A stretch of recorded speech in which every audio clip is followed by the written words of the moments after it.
saying blah blue, blah blue.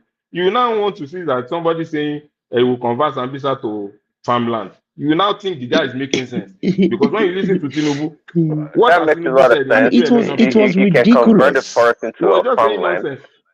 No. You Yeah, get he was because just you talking want to mock nonsense. Tinubu. That's why you can Hmm. convert No, no, a nobody needed person to to the mock him. farmland. He was No, you doing a guys. great Oh, job of come it on by now. himself. Can't do. You know what they did Hmm. online during the election. It's all about mocking and making fun of them. We know what happened. BBQ. Were we watching the same thing on TV and online with all these people back then? They were watching too, but they are downplaying it. They say he was stressed. He was Ah, stressed. That was why he was making so Jesus. much of those No, it every was outing. overworked.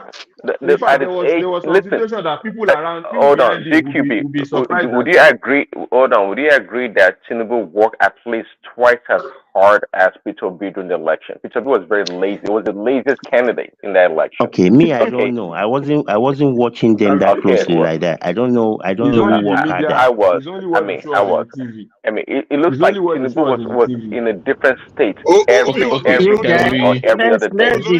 let's Can discuss I can something. I Discussing Obi is just a Let's waste of time. let's Let's discuss discuss some. something Let's can better discuss I again. can something I can now I better. can I ask Kandu a question before you move on? Kandu, Yes, sir. Yes, sir. one of the issues that people like me and others, because I've had to ask my good friend on ground, that actually voted, is that Hmm. what that space is projecting that they want sounds more like a show worry message. We don't want corrupt politicians. We want, but the person that they are presenting is the antithesis. It does not fit what the rhetoric is. Like, so Obi is not like what they're saying is. I think most people on this platform agree with the obedient message. Forget Peter Obi for a second. But what they are saying are projecting that they want. We all agree. The issue is that when the person that they are presenting to represent that message does not fit what they are saying, it could fit narrative exactly. with what they are Okay. That's presenting is always been the Okay. my issue. problem. But you see, this is the thing. This was never about the man, Peter Obi. It was never about this person could have been Chinedu, not Peter Obi. No, It no, was the that's exactly message. what I'm saying. Hold It was on, about the man. hold on, Because hold But they because on, it say was they a want weak hold man. government on, Hold on. change hold every on. Because day. it was a You weak expect the man. opposition No, already present now that president will be defeated. what is No, it? What is Kadu even talking about now? I don't no. What I'm understand. Let saying him is, just. if What are you the saying? name It's of not this about me. person, It's about who. no, if the persons had been named Chinedu and not Peter Mm, Obi, and was mm, providing this message at that time with the mm. trajectory So of if somebody what is talking to Nigeria you, was won't you going. look at the person and look at No, the I don't message think and the so. No, I messenger? agree. I You only take the agree. I messenger. One agree. second. See, You don't consider the messenger. You hold only on. take the message. You That's not true. do, That's not true. It's you not that do. I easily didn't say you don't. interchangeable. It's not easily No, interchangeable. And let's not lie to ourselves. See, no. even if a CEO runs a Again. company, one second, if a CEO runs a successful company, right, and that CEO leaves, you can't just put another person in there says, "Oh, he's going to perform the same way." It doesn't work like that in That life. person Yeah, has to. you're That person is no, no, The no. company you're taking it Can do, way to the can will do, go for the granular short level. term. can do. Hold on. That's Yes, like sir. Prince was alluding to. If you bring an issue in, they say for any company they have core values or core message of that company that whoever Absolutely. is coming in has to adhere to. Like, so that's the issue here. So I think what the conflict is, or what the issue that they can't understand with you is that how come you believe in all these things about production and anti-corruption, which we all agree to, but the person that we are pretending to vote for in the obedience space does not really represent that part. Like if you really break Okay. it down, he's not Okay. does he's corrupt as it gets, Okay. Okay. right? He does not. Okay. He's an importer. So and he's talking about so he is not a true representation of what Okay. they are projecting to the public. I think that's what the issue Okay. is. Okay. Let me answer it this way. Me, I don't plant anything in Nigeria other than whatever is in my father's house. But that doesn't mean I cannot look at the situation and now say, based on what we need, what we need is to be producing more food, because it just makes sense. Just because you're a cardiologist and you've never been in food production doesn't mean you cannot evaluate a space and say that the way to be able to That your the analogy doesn't fit in. It doesn't fit yeah in at well, all. it fits in for my own brain.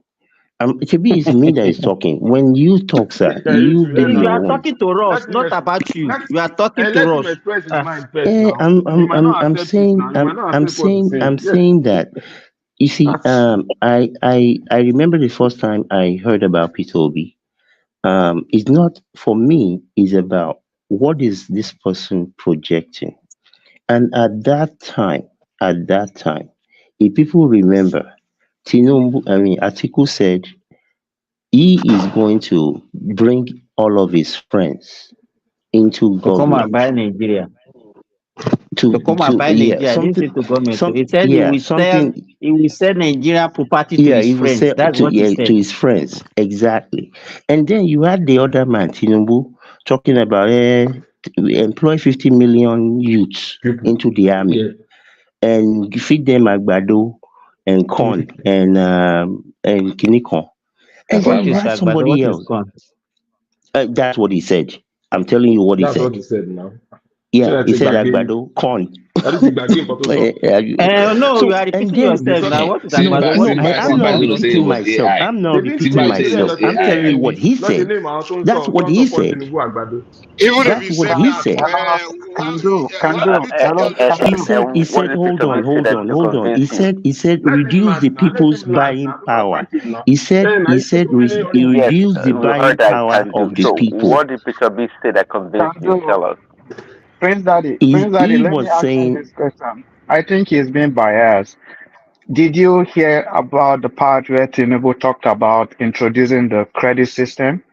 He also the talked what? about the credit system You cannot into the introduce credit economy. system in any Did, society if they did, don't have jobs. No, no, let's stop right there. You cannot. How can you have credit how system will when they people pay don't the have money back? jobs? How will they pay How do the you pay money the money back back? if What you are you give them talking money? about?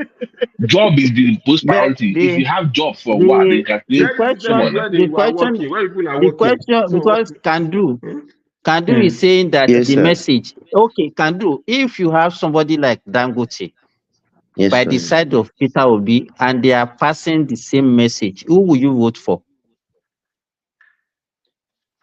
That's a message of production, consumption to production. maybe Who will you vote Dangote, for? because Dangote has done it. Are you a big? Yeah. It will have to be Dangote. Dangote has done it now more. So why did you choose Dangote over Obi?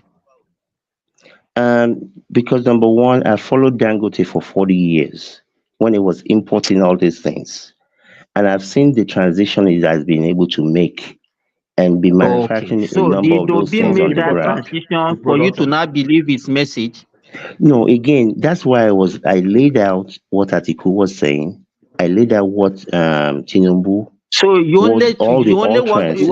you are not consider their ability. Simba, You are only considering Simba. the message. The The only message now. ability So I know of, The hold on, point of the argument. person, the Is only it not your ability I message? know of, Tinubu is increasing taxes in Lagos, creating alpha belter, stealing money from the Lagos state people. okay, so you buyers. Yes, Okay, that's those okay. are the Well, no. I'm not biased. I'm a Wait, realist. wait. I'm a realist. Those things happen now. Realist. If you look at I it very don't well, care. those things is it I not what don't happened? care if it's my papa. I will It's not tell you about the being same biased thing. I now. don't care who It's it true now. is. Those are the sorry, realities that I Prince. know about Tinubu. Who is the person that said He the also credit turned system? Lagos to a state that's feeding the whole Nigeria now, Abi. And Is it not then he is also it not built Feeding Lagos? Lagos. Nigeria, Is it not Lagos feeding that's feeding the whole Nigeria, Nigeria? Yes. He also built Lagos is Lagos. feeding Nigeria with what? The internal the money they are sharing, where is it coming from? The whole country sharing. Is it not Lagos? Is Jesus, it not and that was based Lagos? on Tinubu's ingenious Exactly. The money Nigeria is foundation. Network sharing, the money Nigeria is sharing is coming sharing from from oil. Lagos, from their It's from 50 it's Yes. from They billion get a lot of revenue from Refining. Lagos, monthly Go and income. VAT, look at So whatnot. it's from oil now. that's the money that Nigeria is internally sharing. generated revenue. Internally That's the generated money revenue. They don't get compared money from compared to Lagos. compared Prince to Daddy, oil and Mr. gas. Thomas, let him Prince keep Compared to Daddy, talking oil now and With gas. oil and gas, because do we are you on not different know? Prince, page. Prince Daddy. Can The more do the more Nigeria is sharing is from Lagos State IGR What percentage of because the Nigeria's money percentage does how is much from percentage IGR, how much Lagos does State. Lagos what IGR involve percentage Tinubu? Was it not Tinubu what that turned percent Lagos to? what percentage of Nigeria's of Lagos state income goes to the federal government? What percentage? No, we're not talking about What foreign income. We are can do? How talking can you about be talking like internally. this? Because you said somebody said Tinubu is How feeding much? Let How Lagos much because of let all VAT? the the money boys in No, cook their just Lagos. food. wait. How much VAT is generated in Lagos? I don't care if it's 1 trillion. What No, percentage of I it don't goes to the like this. federal? What You this? can't I say you don't don't care. I No, care. don't I care. said Who say what when you If don't come care? that percentage, say I You don't what are care. presenting an percentage, argument. Give us the answer. Don't say you don't care. what percentage of it goes to the federal government? At least It's a they percentage. It's get a percentage. a lot. At least 25 to No, 40%. a lot is not a number. What percentage? 25 It's to more than what 40%. all the other 37 states are producing. That's not Exactly. true. Hmm. It's That's not almost true. not quite, maybe almost. Ebero long. Name another state. It's 3 o'clock in the morning. Ebero long. Bro, tell us the state are producing more now. That generating more. Simba, No, I'm not. There are no states. There are no states. It's 11 o'clock No, in Saudi Arabia, so it's not they, 3 o'clock look. everywhere. It's 11 Yeah, o'clock but here, so don't use that no, one. look, look. Lagos, Lagos generates more revenue than any other state by a long mile. But the Yes, reality is man. this: the Can vast do. majority of the Please money give me that one is sec. Yeah, Mike. yes, sir. Mike. Yeah. Mo ń lọ church. Tó bá ti di 10 hours, kò short it down. Thank you, guys. Olóde Okay, no Yeah. problem. chọ́ọ̀chì you see, ẹni it mọ̀ is ní general. Wednesday, wo tún ní In chọ́ọ̀chì Wednesday Kokoti, general. like general, I know action. evening You have service now. you have to Ṣáà ní lọ give Then the yes, pastor is tight now. yes, ṣáà ní now. lọ evening service ni. Ó fẹ́ A lọ máa lọ jó evening service. ó fẹ́ lọ jó òjò àbí? Ó fẹ́ lọ jó òjò. Ẹ̀yin lẹ́mọ̀, ẹ̀yin ọmọ èṣù. Mo like, Ẹ̀yin lẹ́mọ̀. mo like it. Ẹ má jọ dá yín dúró ní ọ̀nà Mo like Ọlọ́run jàre, ẹ general máa pẹ̀lú lọ, nǹkan báyìí. Ó ẹ dàbọ̀, máa ó lọ. Mo ti dàbọ̀. lọ yes o. Àwọn ọmọ Gbogbo èṣù àbí àwọn can Tinubu do. supporter Àwọn yìí. ọmọ èṣù fẹ́ dá Àwọn ọmọ dúró. èṣù wọ́n pọ̀. Wọ́n pọ̀ bàjẹ́ lára àwọn supporter Tinubu. General, I'm supporting you jàre. Èmi náà fẹ́ join online service kan pẹ̀lú redeem. Àbí o. Àwọn General DC ọ̀nà supporter kan yìí. wọ́jà ló ń ṣe, ọ̀nà kan wọ́jà ní general ń ṣe. No, general prepare for ọ̀run ni preparation ọ̀run nìyẹn. Kò tí ì yá o, kò tí ì yá máa lọ o. Pé ẹ̀jẹ̀ mi pọ̀ náà. Jẹ́ tètè máa tọrọ dárí jẹ́ ẹ̀jẹ̀ nígbà díẹ̀ a máa lọ lọ. Mo ní You know, ìtàn. okay, Baba T, since the year, a couple of days ago, I've been wanting to ask you.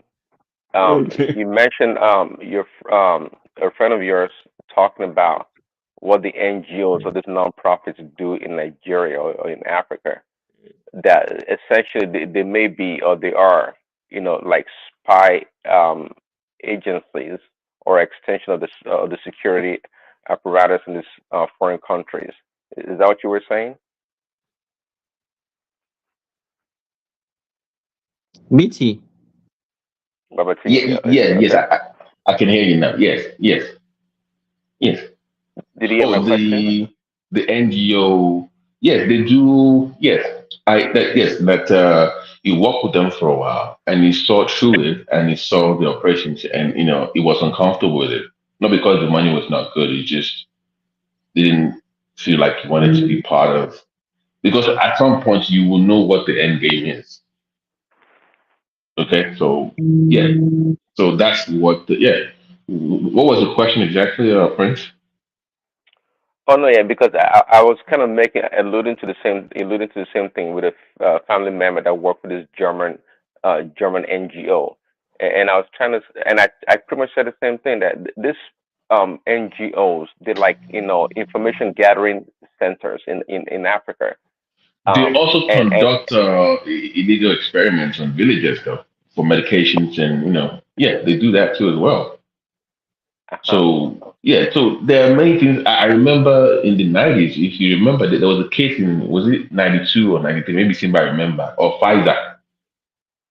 Pfizer is a pharmaceutical company. I think it was German, right? Yeah, I think I remember that case. Yeah. So if you see that was what caused the spike in polio, because when people found out, I think it was news, one of these American magazines that covered it, maybe Time magazine, or it was a global, it was huge.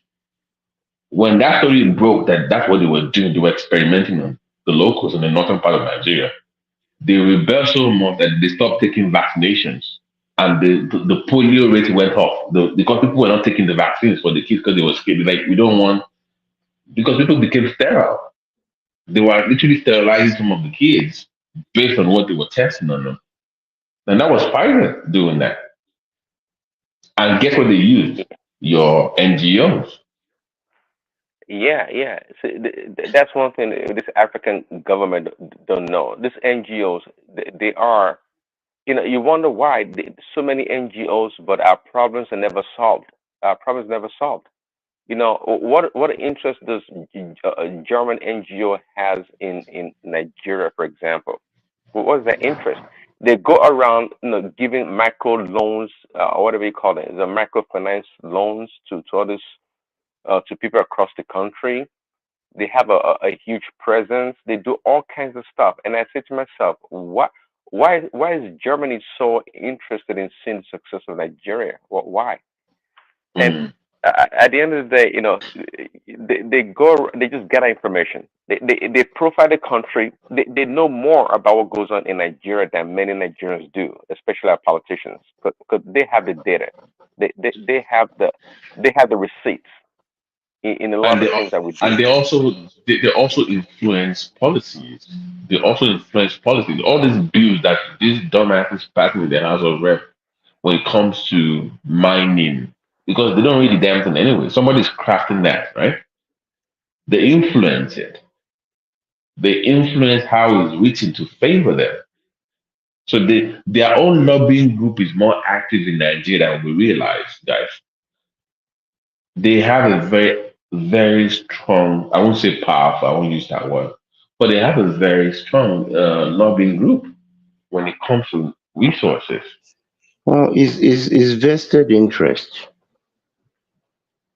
Is vested interest. They have a lot of vested interest in doing So, those. so, so, so I just have a question, Ando. Somebody comes to the village, say, "Oh, we're getting dollars in the millions to feed the Mm, villagers," but they mm. never sort of giving them tractors, farm tools to actually farm to be independent. So they create this dependency culture, right? So you're getting millions of dollars for IDP camps, but you never thought of Yeah, actually putting them to work to be independent so they can exactly, get off that. So what exactly, else is on that sword that you're benefiting from? Because the exactly. conversation that I had with this guy, I think I said it on call tonight. Maybe I'm going to try to bring him on the platform. I'll try to call him.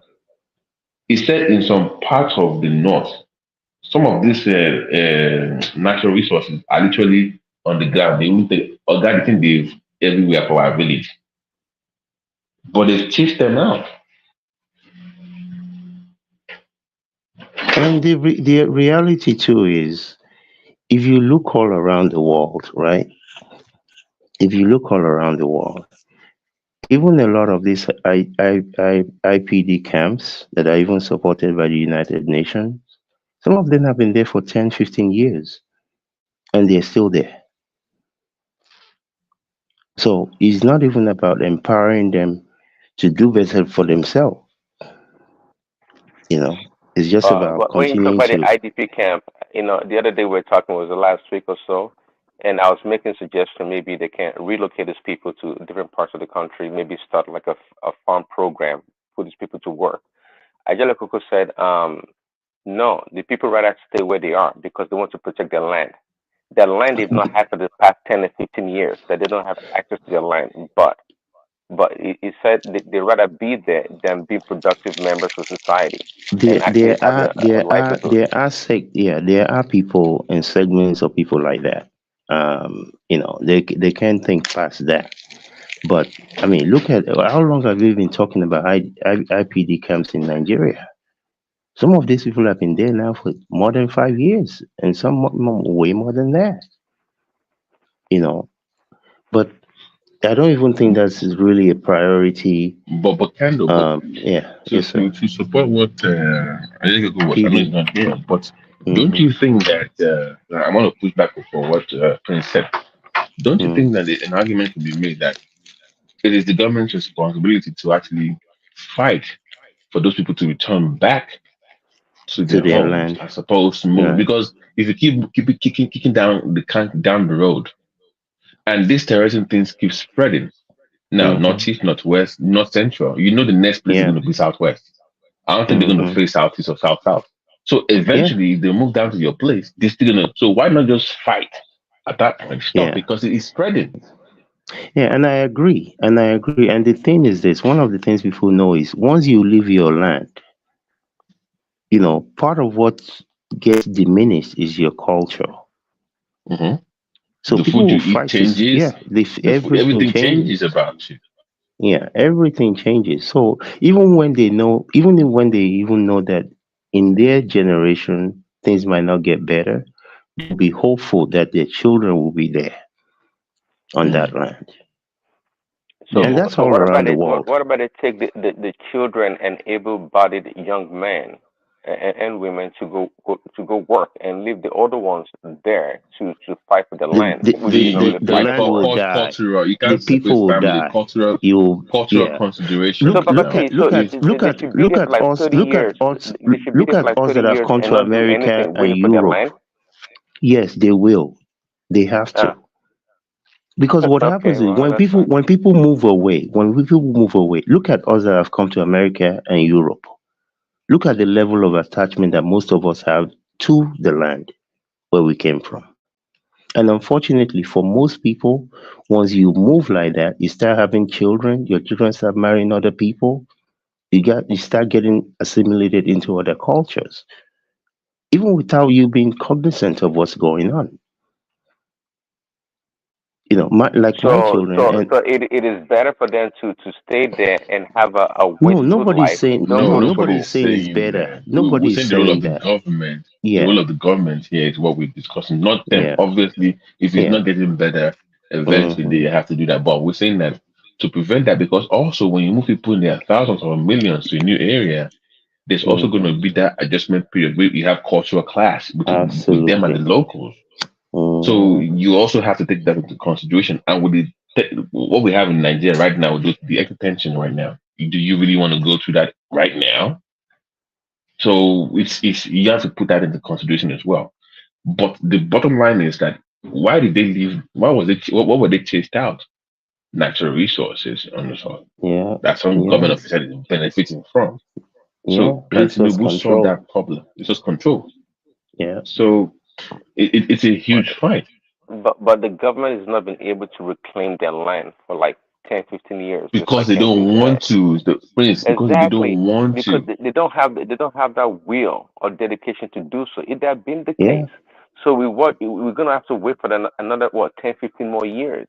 And you're telling me that? Probably. I mean, No, but that is based so on corruption, not because of they are incapable of doing it. That's what I'm Yeah. saying. Not because they actually have the capability to do so.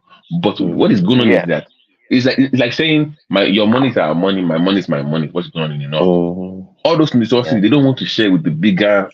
Normally it's Hmm. supposed to be shared with everybody else in Nigeria and national resources.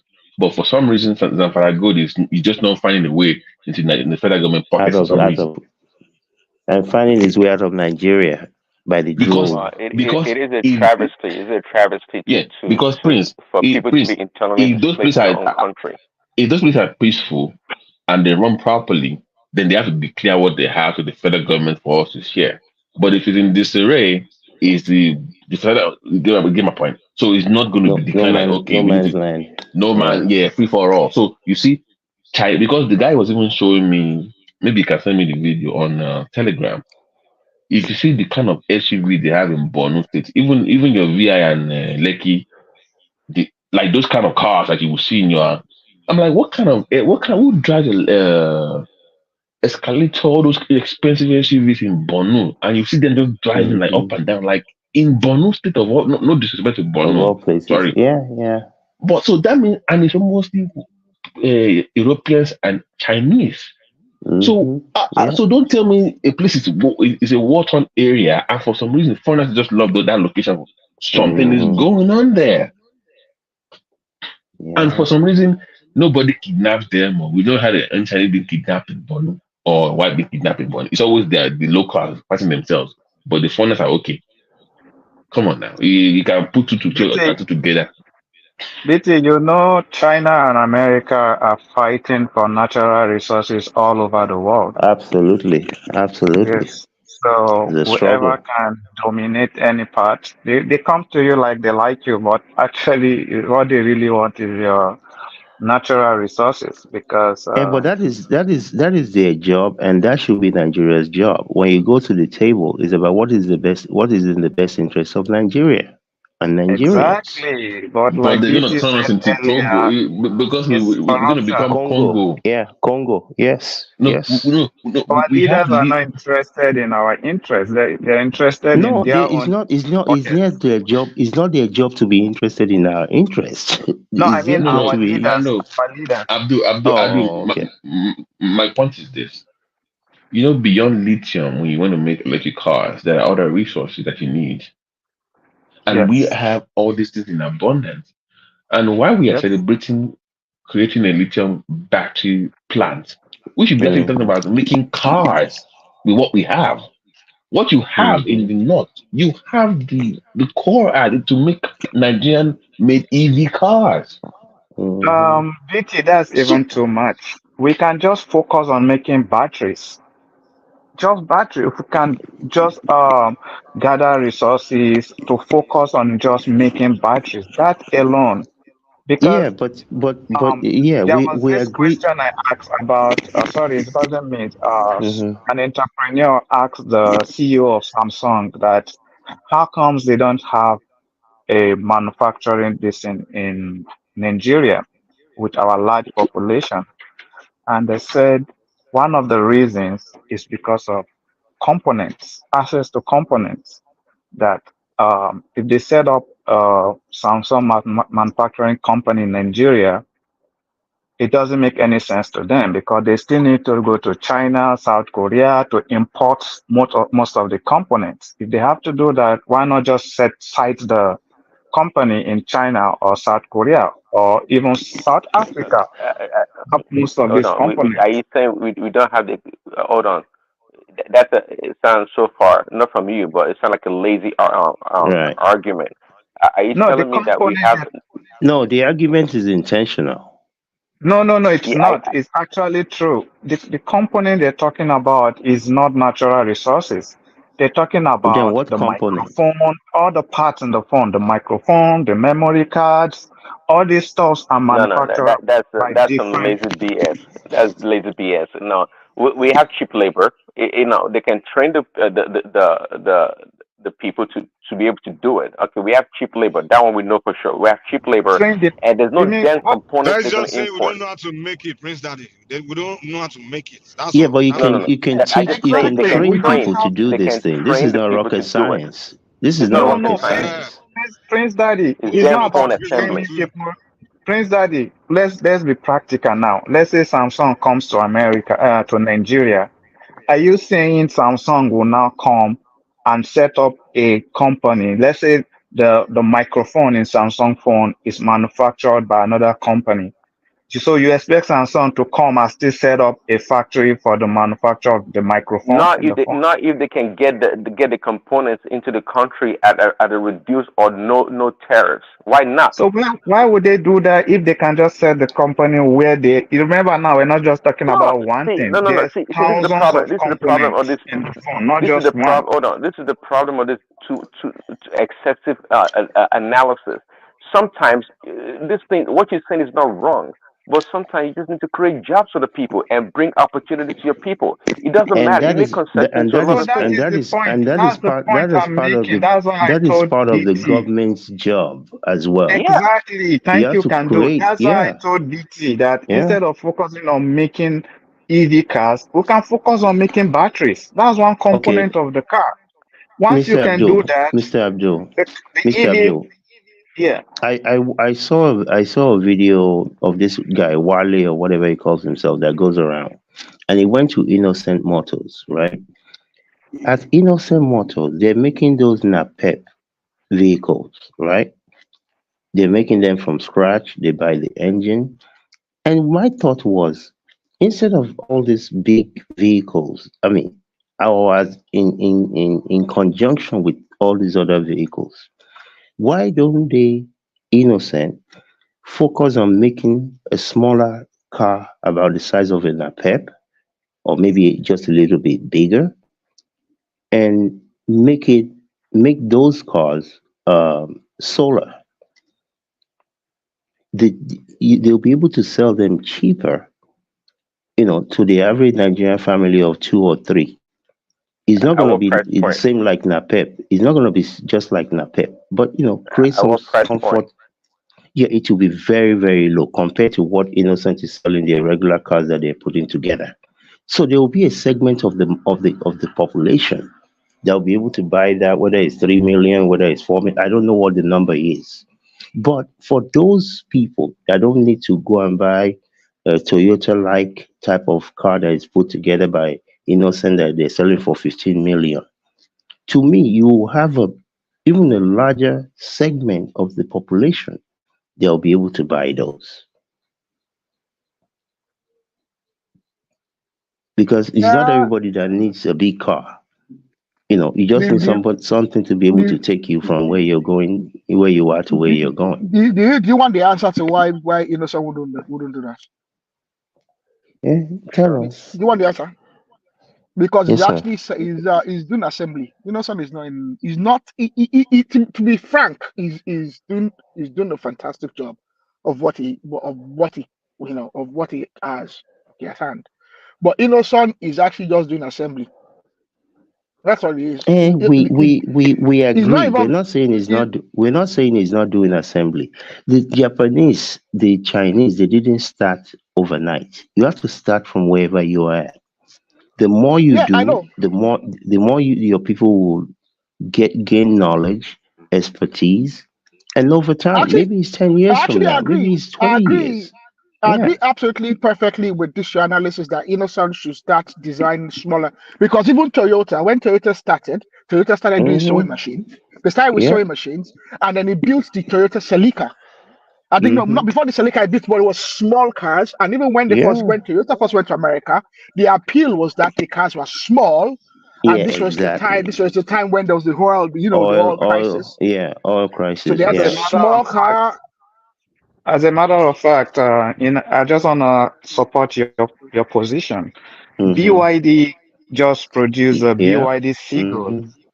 Do you know how much that car costs? Just $10,000, Yeah. Yeah. Yeah, but and it's small BYD, and their business portable. model is different. Their business model Yeah. But you can create is a dependent business on model. subsidy, on Chinese subsidy. So we need to be very Can careful. we clarify that 10,000 Those is are those heavily are good points subsidized? to be It's a known. subsidized car by the government to make them It, very uh, competitive. But what we're Is there saying any is, country that is not I subsidizing don't their? know, what the average cost of a innocent put together motor is in Nigeria. But from what I've It's heard it, is, it's too expensive. It's too expensive so to that's make what it I'm it's too work. saying. You expensive.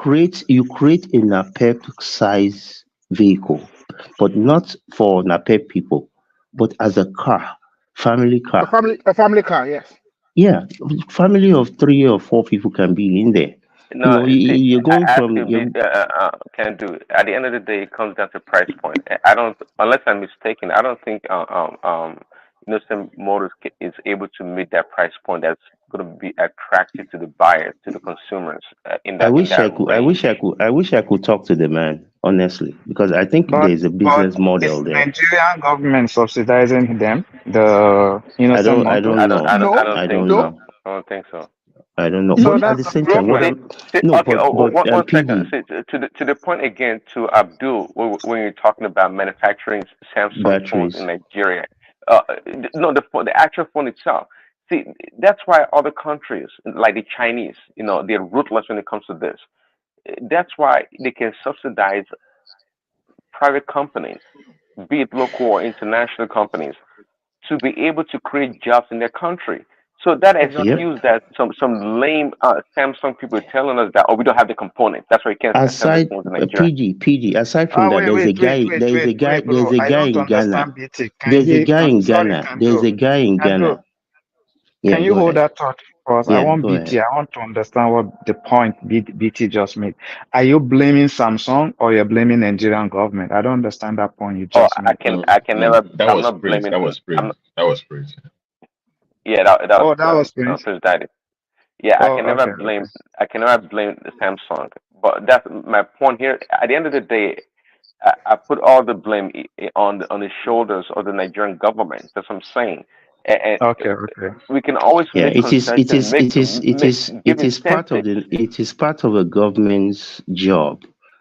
It's Uh-huh. even is even in your best interest to create an environment, whether through subsidy, whether through giving people pieces of land um, for a 10-year lease, because they create jobs. When jobs are created, you collect taxes. Right. The, Thank you, the my It's in brother. your the best reason interest. the reason Samsung can do that, I can say that, is because they know that the Nigerian government is not going to put a levy on the electronic goods coming to Nigeria. If the That Nigerian yeah. government threatens that they're going to put a levy on the electronic goods coming to Nigeria, and Samsung know that there's a risk that as a consequence of the levy that they will not be able to sell the volume that they're selling in Nigeria, they will quickly build What a about they factory in give them Nigeria. exclusive rights For in it some for a way? time Put period. tariffs Yeah, on other 10 phones coming years, in. whatever. Yeah. Yeah, Yeah. We put don't even tariffs need on to other do phones anything. coming in. And you see, at the end We of don't the we And day, don't we also those don't we the don't need to bend the we CEO don't need to also bend complained backwards. about a gray market in Nigeria. uh, He uh, also they, they, complained about they, the gray there market. are He there said, are great. Go to India. There That are that's all that's unbelievable. There are Go unbelievable to gray China. markets. Go to Gray China. market boku for India. You see, those that are going to do, they will do. There's a guy. I Hmm. wish I could find the guy's name now. He manufactures phones in Ghana. They are incredibly good phones in Ghana. If you see them, you think you're looking at a Samsung at a lesser price. He started this from scratch. So those who are going to do will find a way to do. And Hold that's on. why And I don't where is it accept getting excuses. the components The for the phones? components are from China. The components are Huh? from actually when it started. He said when he actually started having them made in China, and then he brought the production to Ghana. And these are unbelievable. But Even me, I'm gonna try and there's find a that guy phone. also I saw on television. There's a guy also that claims to be making phones in Nigeria. Okay, but it's PD. actually assembling the phones. They assemble the damn phones. Yeah, that's Um, what Yeah, PD. That's all it is. I mean, nobody really. When you say people making phones, really, it's mostly. yeah. You're I bringing, think yeah. you need to understand how things work. Okay, from an engineering Hmm. perspective, a lot Yeah, of those phones, what they do, like we said, it's components. All you do, yeah. if you take it, most of these phones you can take them apart now, and apart the new EU law, the all phones must be able you be able to repair. Individuals should be able to repair their phones as an individuals. That's the law now, and that's one of the reasons Yes. why Apple are having issues at the moment. That law means that because phones are just it's just components. I mean, if you ever taken a phone Components. apart, it's just a motherboard. Yeah. And Plug these and days, play. you Yeah. can actually design the motherboard. now There's tools that to design the motherboard. You can no, send it to yeah, manufacturers. it's They not will rocket manufacture science. the motherboard It's for you. something It's not rocket science. It's anyone nothing can difficult do than rocket science. easily now. It's not a big deal. But but Yeah. but at the end of But the day, like we Africans, let's just say Nigerians, they need to find a way to get these companies. We just used to consuming stuff, just buy Yeah, and there's no buy and PD, there's buy. there's a social issue. we need to get serious. We need We to need to get get serious. serious as a people. but As yeah, And a we need to that's people. appreciate that's that's local where to content. start from. Kando made a Local good content point. as well. Local But we need content. to People need start to from appreciate local content. yeah, we need to start If from it's the not Afrobeat, intentionality. forget it. We have to have that intent. Yes. The government policy has to support this area of the Yes. economy. If we don't do that, any individual efforts can easily be sabotaged. That is Mm-hmm. a problem. Mm-hmm. I wanted to ask BT. I don't know if BT is still there. Yeah, He I'm was here. I'm he here. he I'm here. kicked Yeah. against Tinubu's idea of introducing a credit system in Nigeria just because of the high unemployment rates. But I don't know if you're also looking at it from this other angle that when there's a credit system, then businesses can expand. If they expand, then they can employ more people. In addition, even startups need funding. And if they have easy access to funds, then the business can grow and they can also employ. So I see like this, you have to do the initial work, then get the employment, and then increase jobs. Then with increased jobs means increased purchasing power. So that's how I look at it. Do you find anything wrong with that? So okay, so let me say this. So there's high unemployment, and then you introduce a credit system. Of course, for you to get the credit card or credit system, you need to have a job, right?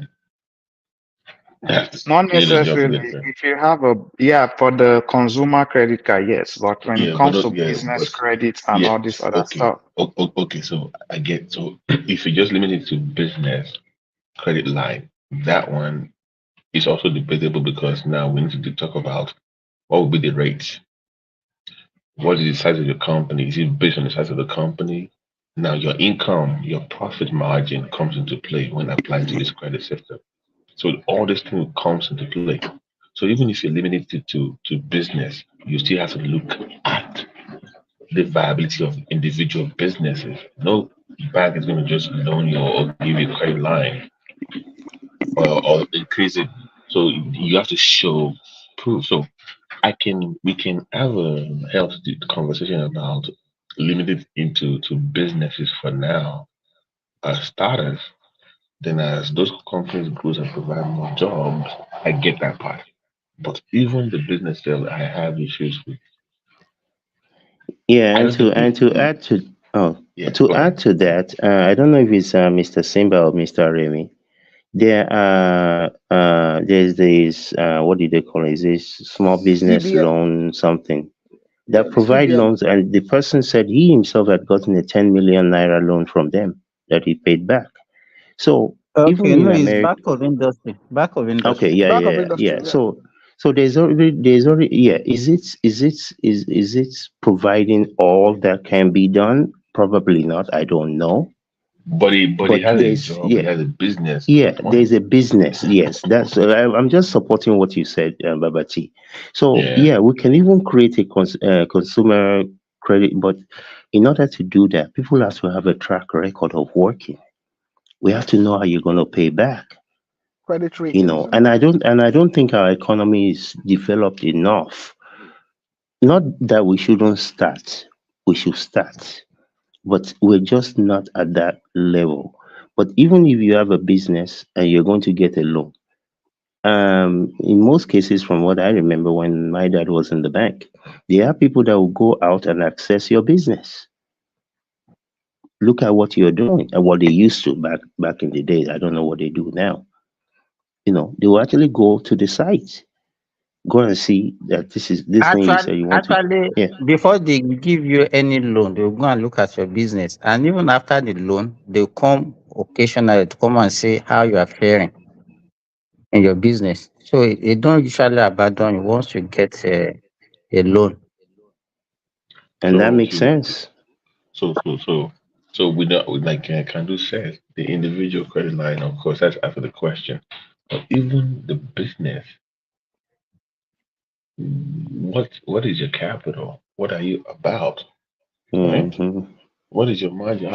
Expansion? How many Yeah. people did you Hmm. did you employ? Before they will give you, BT, before they will give you, you have to submit your business plan. You understand? What is your projection? What is your profit? Hmm. How much do you need?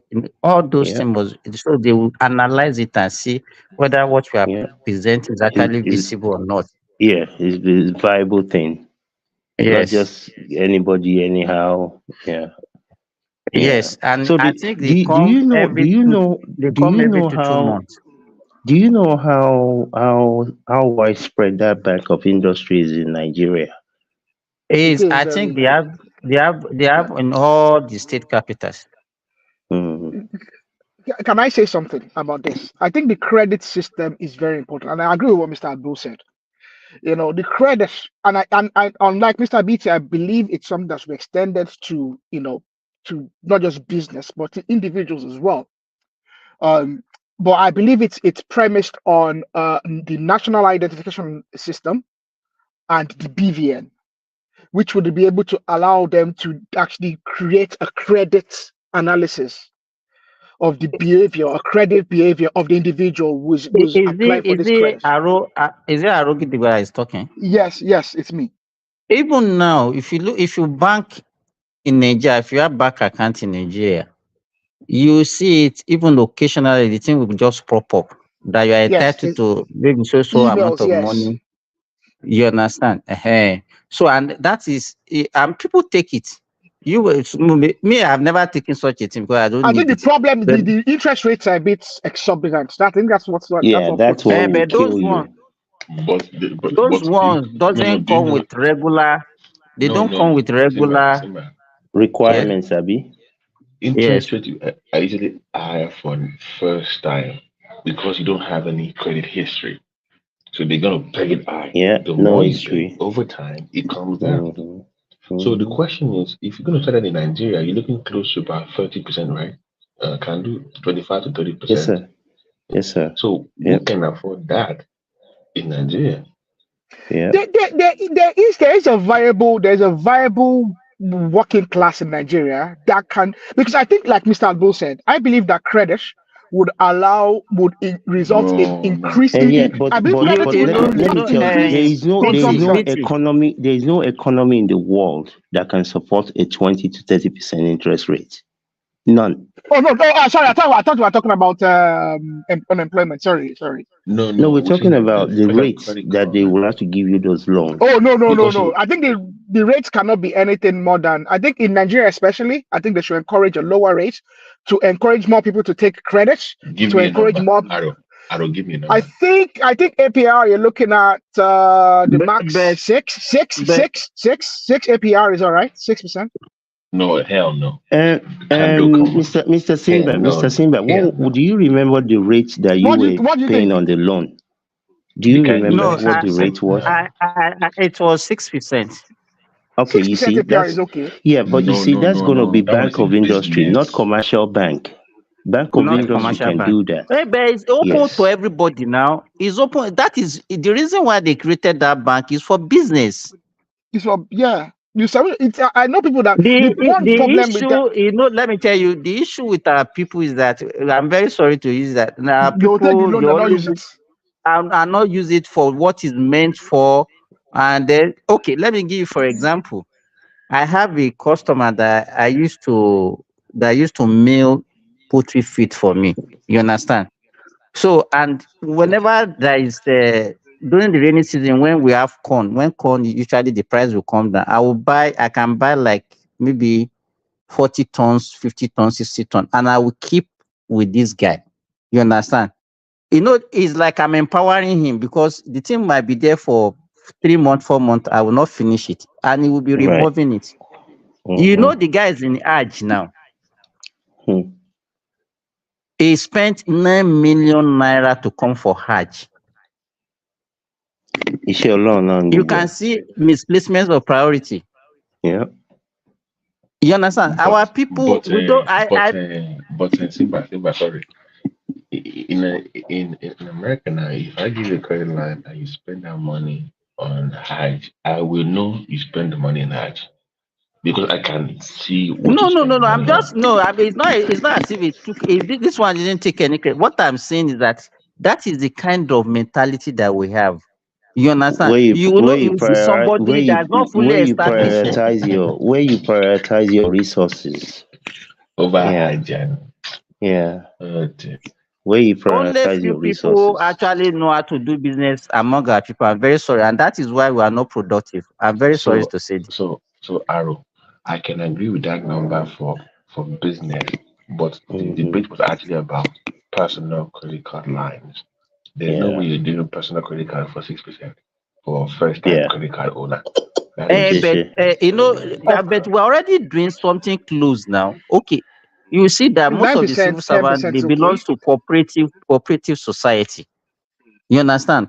In fact, not only even all these artisans, they have association and they have cooperative Yeah. society, and they are taking loan from that cooperative society. The advantage of that one is they pay the interest rate that they pay on those loans are not like the commercial bank loans.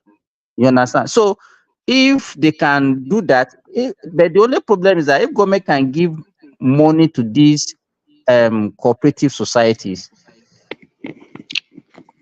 I think it's something that, but once they know that it's the government, that is our problem. Once we know that this thing is from government, But even aside from that, was it not 90 billion or something they said they budgeted for Hajj and people going to Jerusalem? Can you for imagine if subsidy, they no, they use it to just subsidy. It's for subsidy, It's not as if they sponsor them. can you imagine if they add 90 billion to that bank of industry? Bank of Industry has money. No, Bank of No, Industry. No, I'm just saying. I'm just let saying. me tell you, no, they can Yes, do. sir. A bank of industry are advertising to people to come. People don't go. Come, they don't go. And then the people that go, I know They do some boys. adverts. You can imagine bank doing adverts. See, Yeah, when it comes Lugio. to when it comes to this consumer credit you guys talking about, I think there should be a partnership between the banking sector, the private banks, and the government, whereby the government guarantees or they provide the funding that can be accessed by consumers through through regular banks. Okay, because these bankers, PD, that's their job. They're good at it. They know how to credit PD, profile hold and your check. breath. PD, hold your breath. Let me give you one sweet answer to that. Emefiele, and obviously now is Cardoso is the inheritor. So the government has actually done this. But the problem is this: the CBN as a regulator has not been able to force the banks to do what is conventional banking. The banks are not interested in what is conventional banking. You see, and it's the job of the regulator and the government to bring them to do that. The Nigerian government commercial bank, they don't give, they are not even interested in giving people loan. No, they don't. They're not But interested that's in not that. where they make their money. That's not No, no, where They they don't I'm make make. not. their money. I'm not talking about commercial bank. I'm talking about regular, what you call it, consumer banking, like Yeah, that's what we Zenith mean. Bank. Yeah, no, that's what we mean by commercial banking. I see a business model between Mr. Arrow and Mr. Abdul. Go and take the space. It's there for the taking. And I don't get that kind of mind. I'm not an I'm not an Eruba. accountant.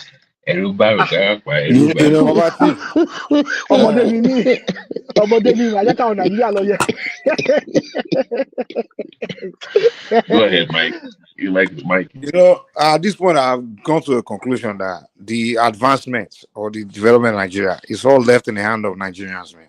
To be honest, I mean, and I think it's high time we spend more time talking to ourselves as the citizens on how we can begin to just be creative and figure ways to just build our society and spend less time talking about how government should build the society for us. It's just because at this point, it's more like you have free hands in a sense, you know. Like when I go to Nigeria, like I'm into serious business here in America, and the level of regulation, like the requirements. When I get to Yep. Nigeria, I'm like, damn, it's like you guys just Yep. have it free like this. You can just, it's like you can just get Mm-hmm. started. You can literally, Mm-hmm. it's like a, what do you call it? Fresh ground to Yeah, become anything. ground. Yeah, You know yeah, what I'm saying? It's like yeah. things that's already been done in America, like some people have done. They are people that are controlled. You know, it's like if you want to become the next, let's say the next Walmart or the next one America person has done. All these great people. It's like in Nigeria, they don't have that competition. You can just be the first. You understand? Rather than be the next one in America to compete with him, you can just be the Mm-hmm. first in Nigeria. It's like the ground is so fresh to just advance. And the funny thing is, we've had so Virgin many Land. Nigerians that have Yeah. acquired the the the skills, the ability, the human capital. It's like we have so many Nigerians. It's like we are the place where the Chinese were when they started, because the Chinese first went diaspora, they went all over the world, they acquired education, acquired everything. And then when the ground became ready, they just came and just started. But it's like we got the Nigerians, but the unfortunate thing is most of them are not interested in nation building. Most of them are bitter about where they come from. Many of them just wanna the kind of life they want to live is once I make my little money, just have more babies and get my wife and kids. So our mentality, so the desire, uh, the work ethic, I think it's just what the people are lacking. And then when I see Yeah. many of them that have the ability and they open their mind, start talking, all they do is sit around, just talk shit all day about They government and they, bash they, the they country. talk about Igbo girls. You see, a lot of young guys that even are involved in enterprise in Nigeria. All They of them they are are involved in they are they are, but a Yeah, lot the of they them ones are that are. are involved doing in it, they are blowing up quick. yeah, You but know, there's a lot of guys the that are also ones Mm-hmm. involved in contract chasing. You see, even when I go to so Nigeria, I'm contract. like, oh man, I'm about to blow up in this country, man, Yeah, but because you it's see, so it looks so easy. I think part of the thing is a mindset. You know, we there is a mindset of oh, there is no security in Nigeria or there is no power in They like to give Nigeria. you I think excuses. yeah, I think the average one of us will just want to go to a place where everything is easy. And usually where everything is easy, like they say, you make more money where In a when volatile. yeah, in a volatile situation. It's like real estate over here. When the market was down, that was when to make money, not now. You know. So I think It's that is coming part down, of by the the way, as challenge. well. Yeah, Kando. but yeah, It's coming I down know, again. I know. But part of the challenge is most people don't want to go to where there are challenges. You know, I was having some conversations with some people earlier today. I said, if you can find a body of water anywhere, there's this micro hydro thing. You just divert the water through that hydro thing, and it can supply you. I forgot what the capacity is.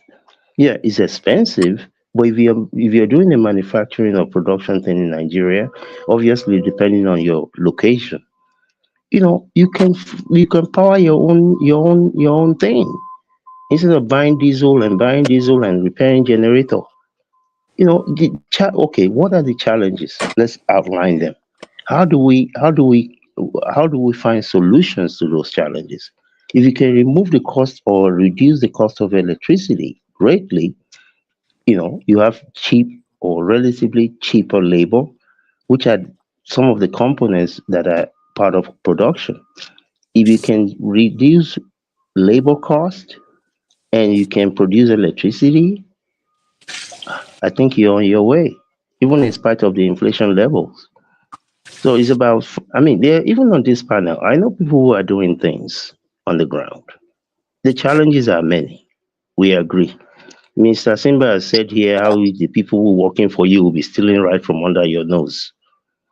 You know, So the challenges are there. But if it's about leader,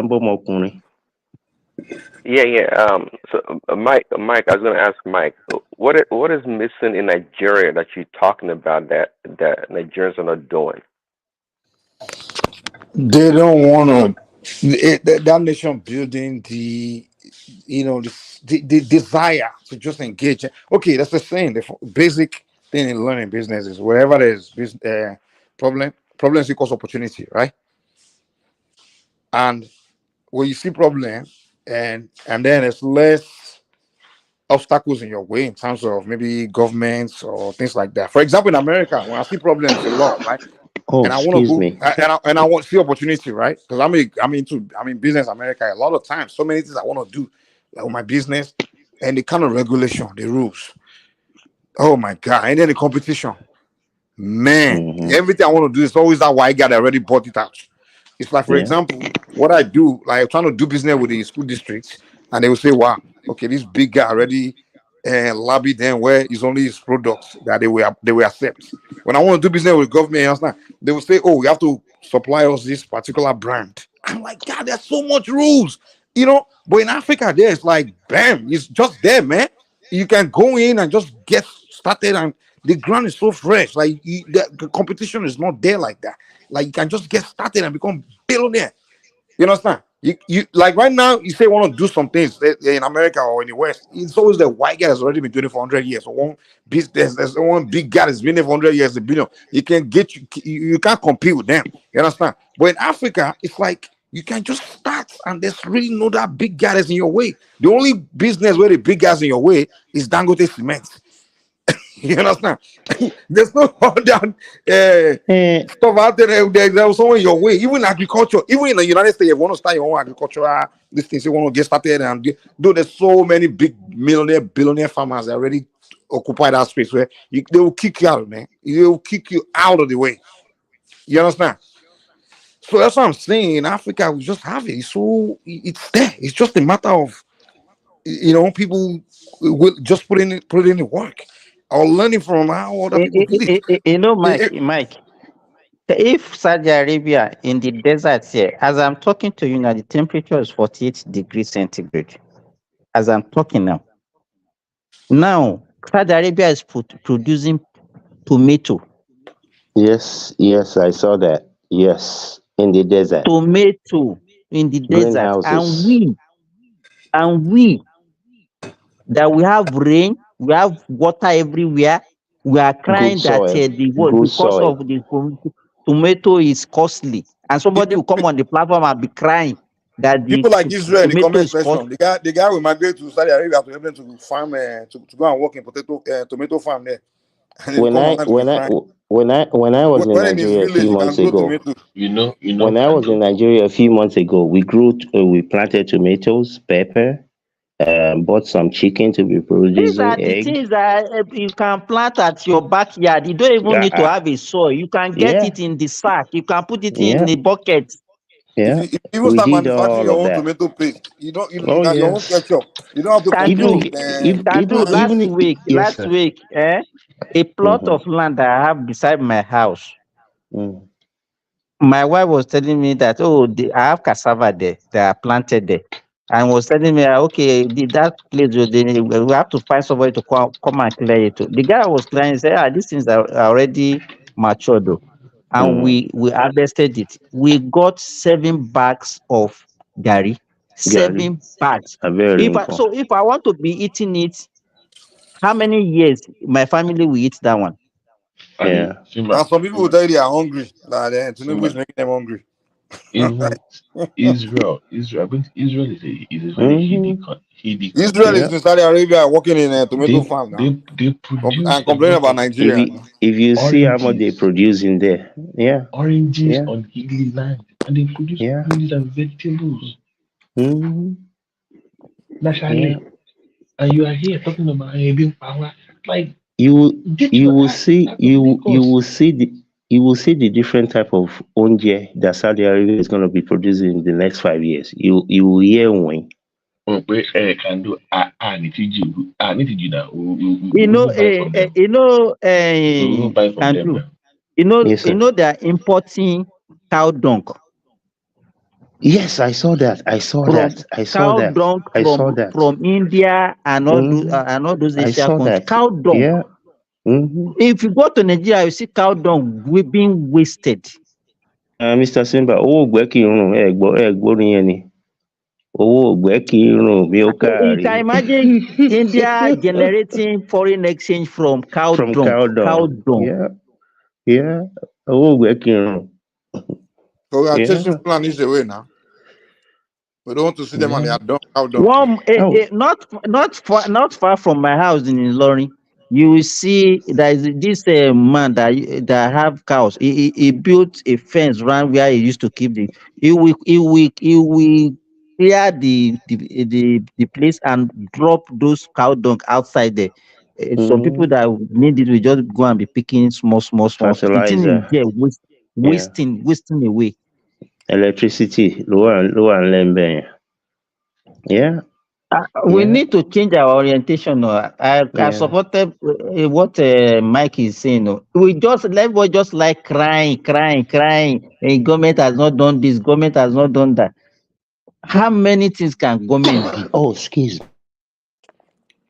Babati, you were about to say something about Lagos. Sorry, I cut you off there. No. I'm saying that the idea that, Mm-hmm. like, I think Mike also talked about we should come back to the farm, whatever, and Mm-hmm. people are so the city life so deep to the point where they don't even see themselves living outside that bubble. Lagos is fast Yeah. becoming a bubble But what is where the It you don't quality even of is their see. life in that 20 Lagos? I What is the million. know. quality 20 of life million that they people. live in? Simba. I agree with you totally. I agree with you. But the delusion is that I live in Lagos. They don't even know. They had that only be New York and that doesn't put them in this Exactly, something outside exactly. of New York. That's the way By they my think. Bridge. Oh, by my The lifestyle Bridge, I live in Lagos. is still Lagos. Exactly. Yeah, yeah. So that's so you are suffering in Lagos, but you will pay 250K a month under the bridge. Instead to go and rent in Osho, to go and rent in Songo Yeah. now Ifo. Hey, we have said this thing on this panel so many times. People, if people just do whatever little they can do on whatever piece of land that they have, and like Mr. Simba said, you don't even have to have land. Get a bucket, put iyekwe inside the bucket. You grow some tomatoes. Even here, when I was living in California, every year we used to plant like 14 or so tomato stems. If you see the number of tomatoes that we harvest every year, to the No, point that okay, that one will my be more. It will be more than enough for you to. You won't buy tomato now. What are no, you? we If don't. you No, have no, just, not if not you have not five, only that. Not only that, my girlfriend then she knows how to do this thing. She will take the tomatoes, cut them up, grind them, boil them, and then can them. So for months on end, we don't have to buy tomato paste. Not because we can't go to the store and buy. Even me, is a relaxation. I go into the little garden at the back of the house. I you will sit enjoy there. it now. Oh It makes yeah, you oh yeah, happy. oh yeah. And even when you are So eating it, you know that this is the thing that I produced for myself. There is that especially sense of yeah, fulfillment. especially sometimes in the morning when I want to make breakfast. I just go right, just go right there, go and take how many tomatoes I want to use. Fresh, it's right from the stem. Fresh. It can't be any That, fresher than that that. can do. There are so many things that people can you can do without. You don't need too much capital because that's one of the excuse that we used to give. Let me give for Yeah. example. Somebody gave me two turkey. That was about more than 10 years ago. Just a male and a female. So Mm. after a while, the female started laying egg. Until she Somebody sharing now it. told me, somebody now told me that if I want to hatch that egg, I should not allow the turkey to hatch it.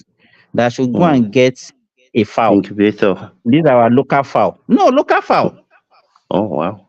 You understand? So I got one local fowl, a female. So that one that started laying almost at the same time. Then so when that one now started incubating. So what I did was I removed the fowl um egg and I put the turkey egg. Turkey. Then Right. believe me, that fowl hatched all the 10 egg and he nurtured them to maturity. Within 1 year, I had more than 50 turkeys. Jesus.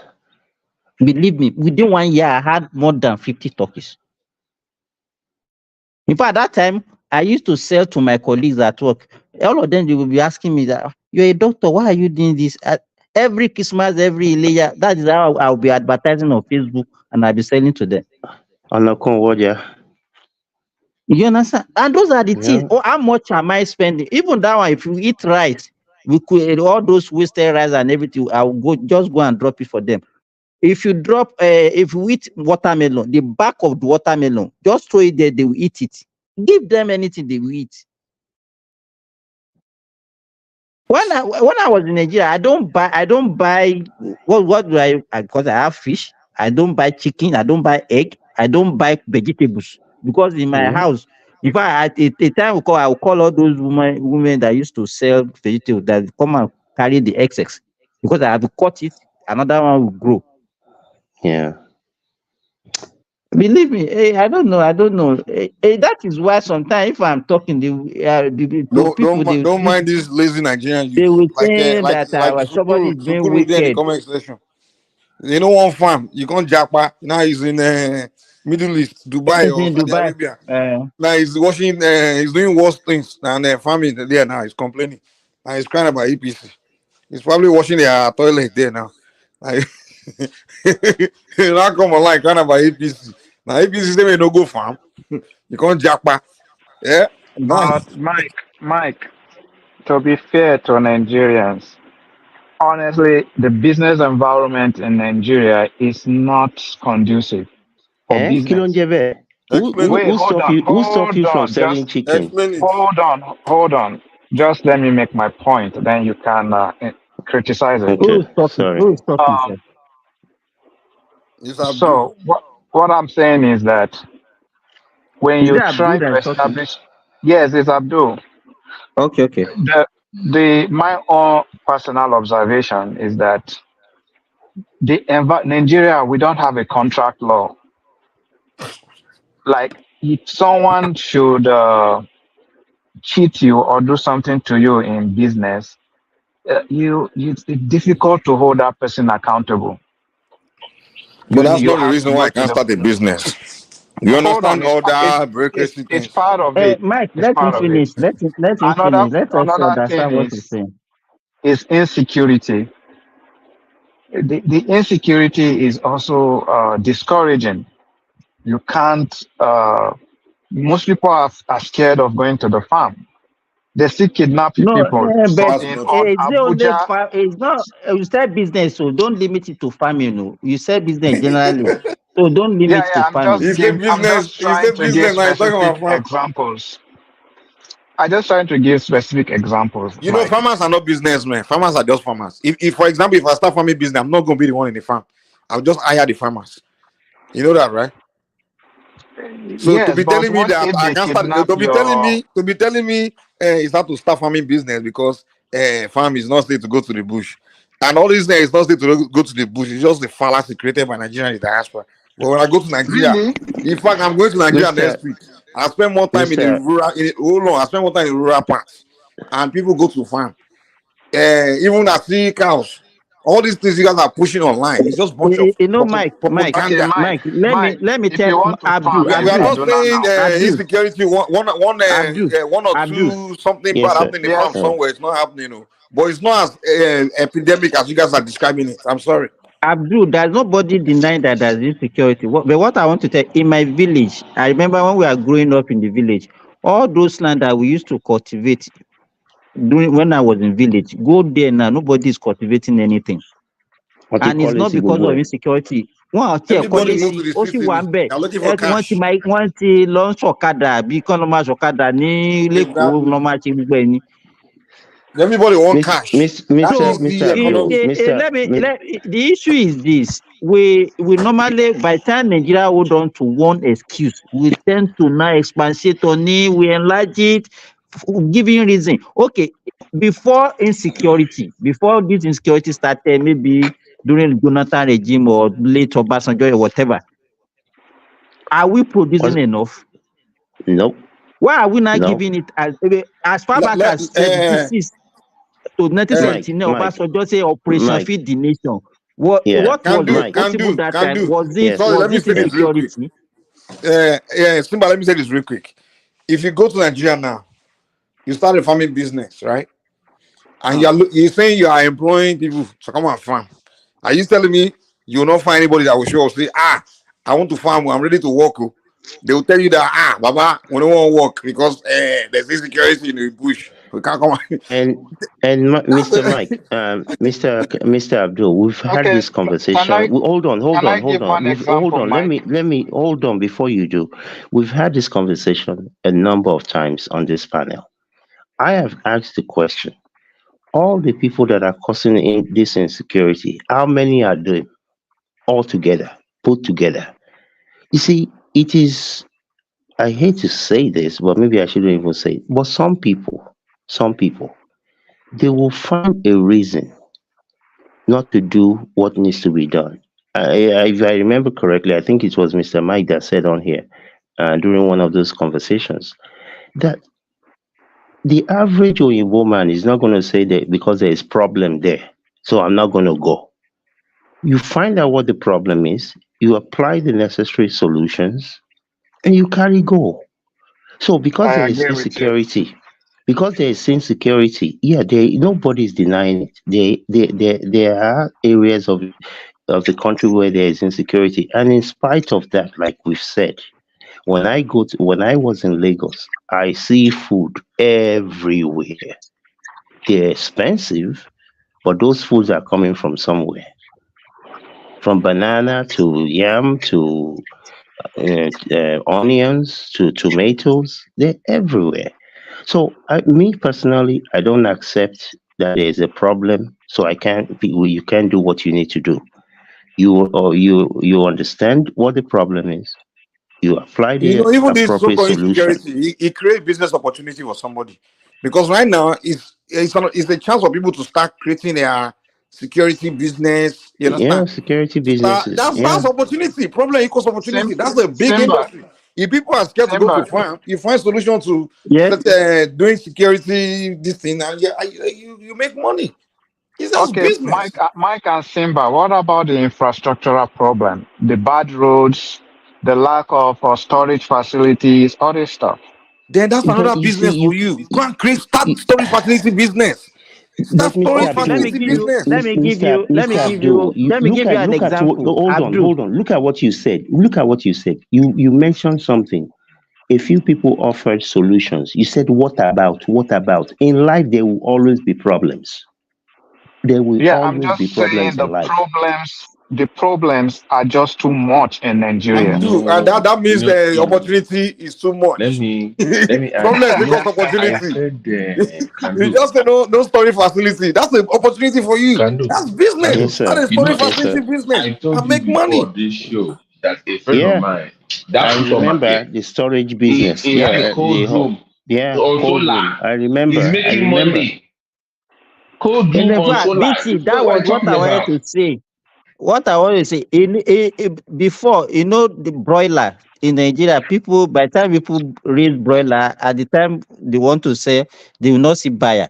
But these days, some people have invested in cold room, and what they would do is that they will come and buy it, slaughter these things, and store And put it. it in there. And that Yes, is a, and they you were see, even exporting. for every problem, There it's is a like an viable opportunity. solution. So you Viable. just look at the problem that they No, have it, you Nigerians tap don't into see it, and you make opportunity in money. problems. They only see the problem. They don't see They see opportunity in it. government every problem. Government. Now They they should come will, Mike, Mike, even instead that of very seeing okay. that Mike. storage facility as the opportunity, they will see government as a problem. Even that security itself, is an opportunity for somebody to make money to secure those You farms. It's you an create opportunity. jobs. You create Mike, jobs for Mike, people. So No, Mike, okay, I agree with you, Mike, can do. that If somebody Yes, comes sir. and say, okay, you people are farming in this area, I can provide security for your farms, and this Lobaton. is how much each farmer will be paying. That is what we are Lobaton. doing. We are yes, used to. okay, I agree, No, Lobaton. Mike. I agree with you that problem equals opportunity. That makes a lot of sense. But what is the role of the government then no. in So all so of this? okay, okay. Let me tell you where So government comes in. Let me tell you where government comes in. Okay. You find a solution to a problem. You now approach government like, hey, I found solutions to this problem. Can you make it easier for me? Can you create this policy to make it more profitable for me? He wants to create this law that, in fact, you can even tell government to create law that everybody must hire a secure this thing, whatever. And you tell government, like, in return, I will make this profit and then I will pay my tax back to you. Government going wants to make money. government love people that. So when you meet Exactly. a government Government love official, people that going to make money so they they love that can you tax have you. something. If you have okay, let me give you an example to buttress what Mike is saying. Under Nigerian law, it cannot build seaports normally. They can't build. It's federal government that owns it. But do you know what Lagos did? Lagos went and brought the investors. Oga, this thing will cost 1.6 million for you. I don't find somebody from Singapore we want to do 1.2. Me don't add 200 million. Just add 300 million. We go do it. What the federal government do? We go approve it. Because they showed up. So what happens is when you show up to government official offices, you don't come with anything, no offer, no plan. You No, just no say offer. FB. But if you show up, you say, me say, well, I don't do half of the Baba work. C, what do you Oh. think They Nigerian will help government you go now. when Nigerian government want to do anything? They have to go overseas to look for who's going to solve it. And I'm like, dude, you Nigerians yourself, you guys should start figuring out to solve problems. So your government will have to be going to look for one Chinese man to come and do it, because if Nigeria begins to learn how to do things and just Even maybe even that Chinese guy, if I show that man or say, governor, don't even go abroad. Me say don't go abroad. Now the guy that they do for me, me say don't bring them come. They will Yes, so right there. That's it now. Government wants to save money now. You know, when you If can I charge less see than what the Oyibo or the Chinese man will charge Mike, them, they Mike, will give it. if I see what they are doing in the deserts here, so I shook my head for our country. You know yes, that the so milk that we drink in Saudi Arabia are actually produced in Saudi Arabia from cow yes, raised in Saudi cows. Arabia. And Yeah. the Simba, if you find And out the person that yeah. if you see the amount of, they have cows, they have sheep, they have goats and all those things, and they feed them with the grass that they grow. Simba, And Simba, if you go and research how the idea I've came watched about, who those came with that videos. solution, you I've find out that it's watched not a those government videos. official. It's one I've Saudi watched guy. those Every day videos. I will see pick up hilux that will carry ordinary grasses. That grass, people is a business for people. So people what they Yes, grow so is the grass they grow it and for sell the it. sheep. I Yeah. sell it. Yep. And it's And not then government that's doing all these things, so it's just Abdul, can you Saudi hear that? citizens. There are people are making money from raising grasses. Even when I If it was in was Nigeria, they Nigeria, go say, look, even what ground don't try you, government don't want to provide Mr. grass. Oh. Mr. Mr. Abdul, Mr. Abdul, when I was in Nigeria, right before we bought the chicken, I went and got my people to buy some corn, right? I put them in trays and started watering them every day. Those things grow instead of just feeding the chicken the corn directly. They grow in about 7 days. You have so much food that you can feed the chicken just from the corn. And I just saw it. I just saw videos online, and while I was there, I did it. I even think I showed when I was broadcasting from Lagos. I think I showed the thing. It's growing. You can feed the chicken with that, at least as part of the dietary intake. So the issue, I think, what we're talking about is yes, there are problems. Yes, everybody is not going to be a farmer. Yes, everybody is not going to be a trader. But those who can, don't sit around. If you plant something like the tomatoes that we planted in April, in another couple of months now, they will start having tomatoes. They won't need to be going to the market to go and buy tomatoes. Can them, do what you can. That's all we're saying. We're not saying there are no problems. There are problems everywhere. And as long as you're alive, you will always have problems. Life is about problems and finding solutions. Hey, gentlemen. Simba, can you hear me? Simba, Yes, yes, now yes, we can hear you. there's this new method of growing yams that I saw on YouTube. Uh, it was strange, but it was effective. They put yam tuber. They first of all put soil inside the this what do you call this bag? Aposhaka. You know those sandbags. Yes, yes, I've Those seen that video. Yeah, Mm-hmm. I wasn't shocked, but I was kind of like intrigued that such things could help. I mean, Yes, number one, it managed space. Number two, you don't have to do much about weeding the others, other yeah, additional weed growing, and yeah, I felt that it's just I mean, effective in a way that you can whatever manure you want to use or um, any chemical you want to use to treat the yeah. tuber. I've seen a couple of videos like that. One of the Each ones that I people saw, do at their own this guy had like their own 200 or backyard. 300 bags As a matter of like fact, that. I was thinking of doing something like that. I went to Home Yeah. Depot. Home Depot is like a store where you can buy Mm-hmm. some household items. Yeah.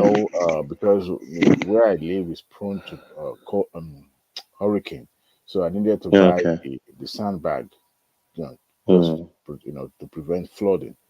And Right. that idea now came to me that, oh boy, you could buy many bags, at least plant Mm-hmm. maybe potatoes or something like that in my Yes. backyard, since So. I don't want to touch the grass. So Nigerians can do so at the back of their own backyard and grow their own food.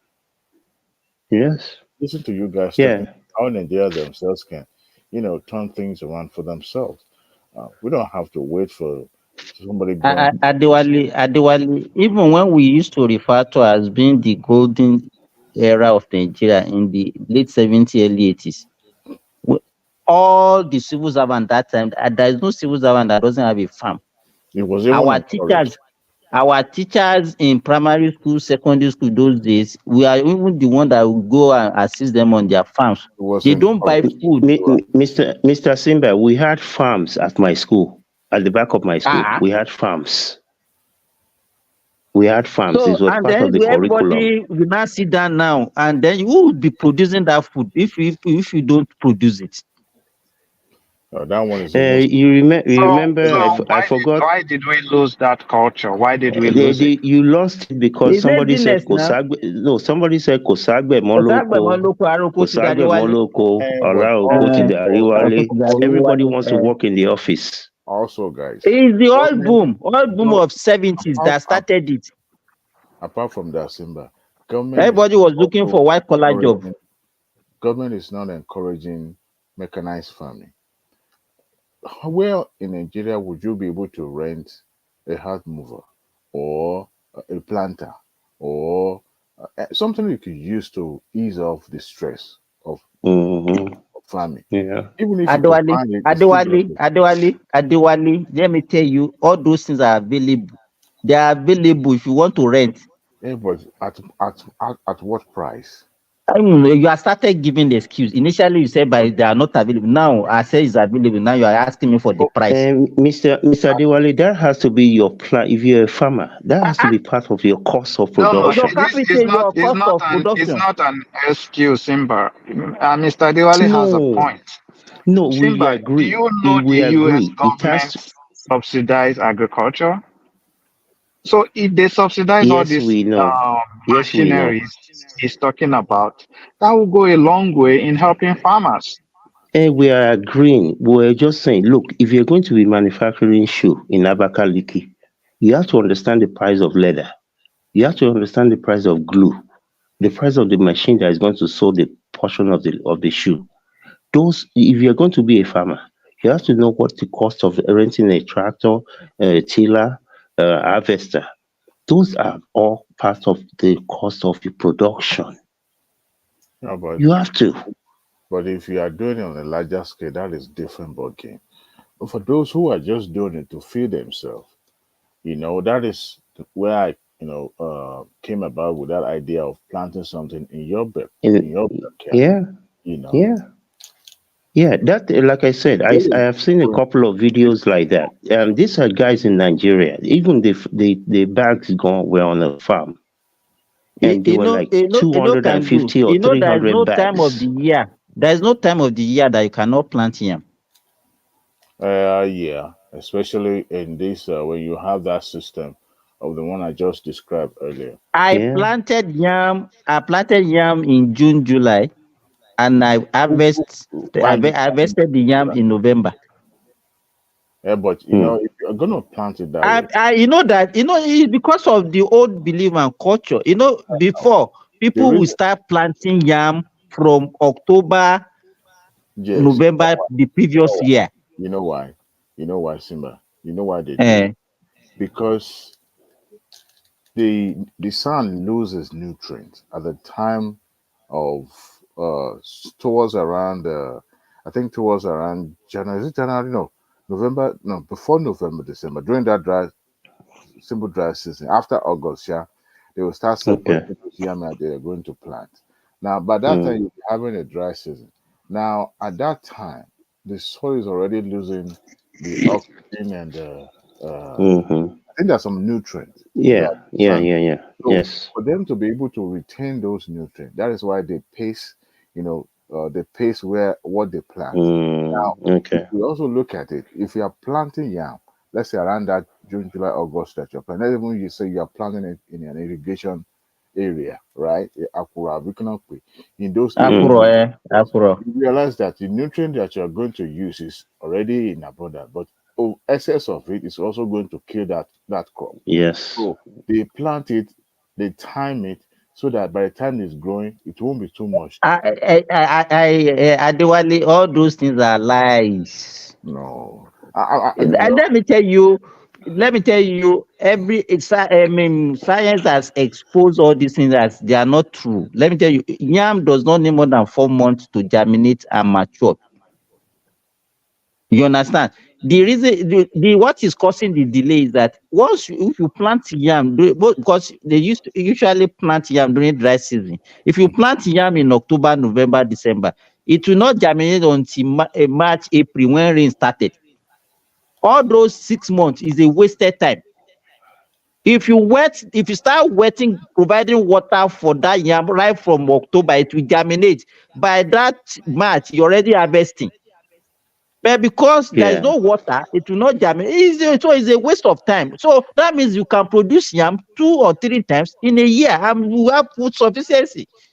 And to add to what Mr. Adewale was saying, the videos of those guys doing the bag yam production thing, you see, part of what they were doing also is part of the water that they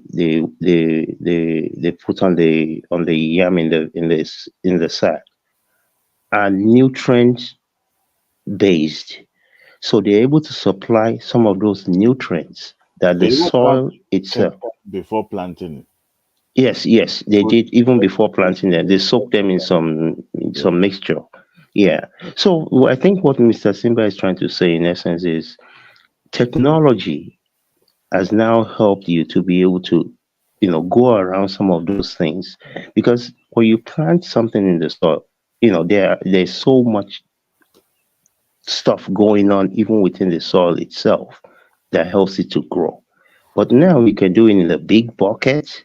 You can do it in a sack of gari or rice, and you put the nutrient See, that it needs. Adewale, the Akuro one that you are talking about, that is the first yam that usually come out. I know, and they usually And don't plant it close to the stream itself. They've moved away from it exactly. so that the food, I mean, the yam itself would not be. Because too much water, we can even Yeah, destroy the the yam. So it soil is doesn't destroyed. need too Yeah, much of so water. they usually plant Yeah. the okra, They those stuff. usually plant Hmm. those Akuro one in January, February, when the water is already almost drying up. You understand? Then Yeah. by the time is rainy season started, maybe around March, April, by May, June, they were already harvesting them because by May, June, July, the water will also be too much. So Yeah. to me, I don't know, but Nigeria, I think one of the things that we have to explore is this agriculture. You come here, you see people, all those things that we can produce in Nigeria. Those are the things that Indonesia, all those or Asian countries are exporting to the Middle East, and they're making billions of dollars. Yeah. Yeah. I mean, the Chinese now they are planting rice in by the sea.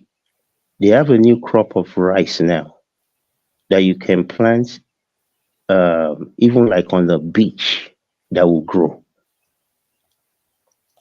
I've seen a couple of videos. This is a new crop of I saw rice. even buttress what you are saying. I saw a video of a guy even in Nigeria that was planting vegetable on ordinary water, Mm-hmm. no soil.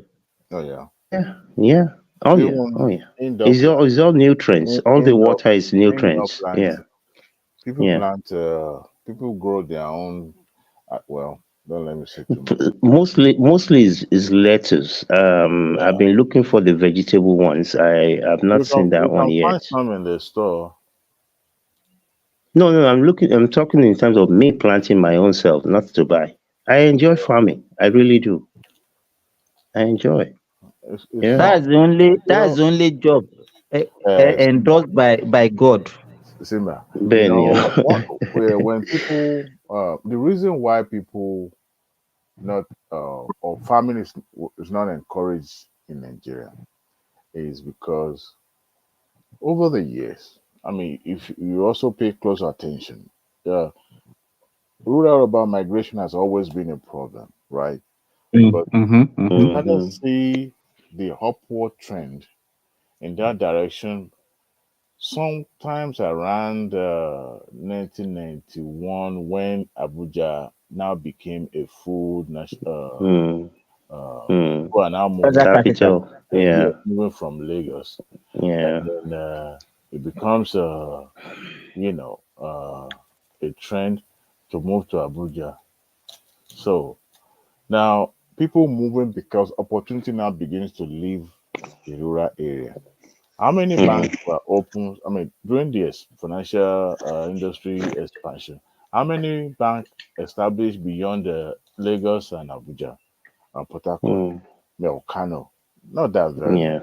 So opportunity was more in the urban area than the rural area. I mean, we grew up in an era where the son of goldsmith, blacksmith, Mm. tailor, they send their kids to school, they build houses, they're doing financially well.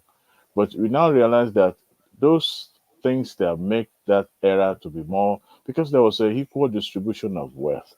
Uh, as at that time, they could go to their cooperative and borrow money, use it for something meaningful, something more productive, and the money Mm-hmm. move around, move within that locality. Mm-hmm. So, but now Yeah. you now find out that even the civil servant that lives among them could not even afford to buy things. So and now people now begins to move, and the opportunity that you could find in the village or in the town before no longer there. So they are moving to Mm. Lagos now. The places like Lagos, Abuja now become saturated apart from the accommodation. So the spaces that they could have used when they were in the rural area to farm no longer there. Remember, they've moved now.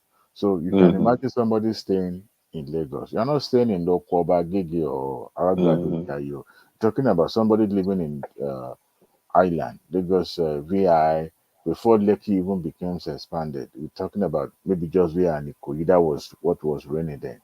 No, so people live there who look at even common planting of, perishable goods like tomatoes, Below me apart from that, they don't even have the time because they have to be busy doing something, you know, to uh, make all that money to pay yeah, for all where those places. they have to leave early, come back home late. So Mm-hmm. all those things now no longer there. So people that lives in the village too, majority of them, politics will not let them hear what. So those things that they could have done before, that where they sustain their family, no longer there. Yeah. Yeah. So Yeah, absolutely. I mean, I'm sure a year from now we'll still come on this panel and talk about some of these things. I believe those who are going to do are going to do, and there are some people on the ground that are doing. They're doing. They're trying their best in all areas and all industries. And from some of the things Babati spoke about, storage rooms that are powered by solar. Even one of my old friends, if you see the petrol station that this guy built in Lagos, I was like, wow, this is serious. And when I was over there talking to him, I said, you might want to think about powering this entire place with solar. The sun is right there. You have all this roof that are just open, There's a So place in Ocean State. Yeah, sorry to cut you short. yeah, There's a sure. place in Ocean State called, is it Ocean Ekiti? Called Iresi. I think it's in Ocean. I'm not so sure. Or They, areas in Ocean State. they grow rice. They are known for growing rice, and I've been there before. Before, even in Ekiti, I grew up where people are growing rice, and we harvest it. I'm talking about a larger scale, or the father rice of this world. That's where they grow it. Mm, You know, at a point, I think that as at that time, there was only one place that has the a machine that could polish the rice to the some. rice, Yeah, right? I think if I'm not mistaken, because once they harvest it, then they will now book an appointment. It might be in the next 3, 4 months before it becomes Wow. turned. And God help you if the machine break down.